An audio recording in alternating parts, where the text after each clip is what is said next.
আপনার নামে কি দুটি ব্যাংক অ্যাকাউন্ট আছে বা একের অধিক ব্যাংক অ্যাকাউন্ট আছে?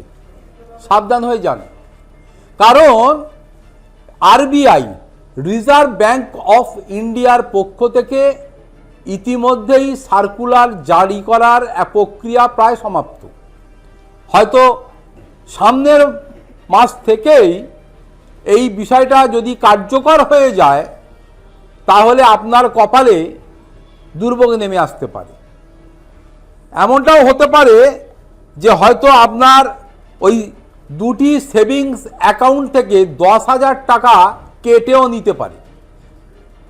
এমনকি যদি দেখা যায় যে দীর্ঘদিন আপনি ওই সংশ্লিষ্ট দুটি অ্যাকাউন্ট থেকে টাকা লেনদেন করতে গিয়ে কিছু অবৈধ টাকার লেনদেন করেছেন, যার ঠিকঠাক হদিস নেই, এমনটা যদি পাওয়া যায় তাহলে সংশ্লিষ্ট ব্যাংকের আধিকারিকরা আপনার বিরুদ্ধে ওই অ্যাকর্ডিং টু আরবিআই রুলস আপনার বিরুদ্ধে লিগাল প্রসিডিংস শুরু করতে পারে, টাকার দ্বিগুণ হারে জরিমানা করতে পারে।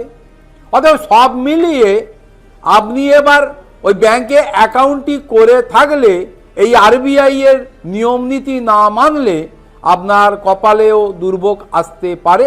আর ওই 10,000 টাকা থেকে শুরু করে দ্বিগুণ হারে টাকা, এমনকি লিগাল প্রসিডিংসের সামনেও আপনাকে দাঁড়াতে পারে।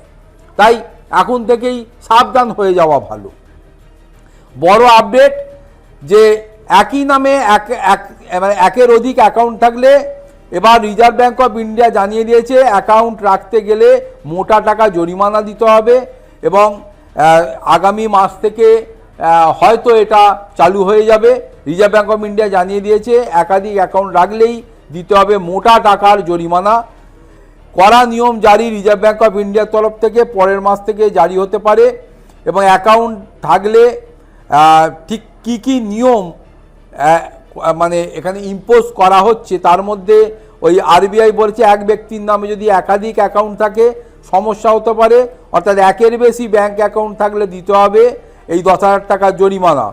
এবং সেই অ্যাকাউন্টে ভুয়ো লেনদেনের যদি হদিস পাওয়া যায় যে বিভিন্ন অ্যাকাউন্টে যে মানে সন্দেহজনক তালিকাভুক্ত যদি কোনো ট্রানজাকশান উঠে আসে তাহলে সেক্ষেত্রেও কিন্তু শুধু যে জরিমানা দিতে হবে তা নয়, তার বিরুদ্ধে আইনি প্রক্রিয়া শুরু হবে, জেল জরিমানাও হতে পারে। ফলে ওই অ্যাকাউন্ট করলে এবার একটি অ্যাকাউন্টই করুন যেটা ওই আপনার নামেই থাকবে, কিন্তু যদি একের অধিক অ্যাকাউন্ট কোনোভাবে ছালচতুরির মধ্যে করতে যান তাহলে এই রিজার্ভ ব্যাংক অফ ইন্ডিয়ার পক্ষ থেকে নতুন জারি করতে যাওয়া রুলস অ্যান্ড রেগুলেশনের আওতায় আপনি পড়লে আপনার কপালে যে দুর্ভোগ আছে এটা কিন্তু পরিষ্কার।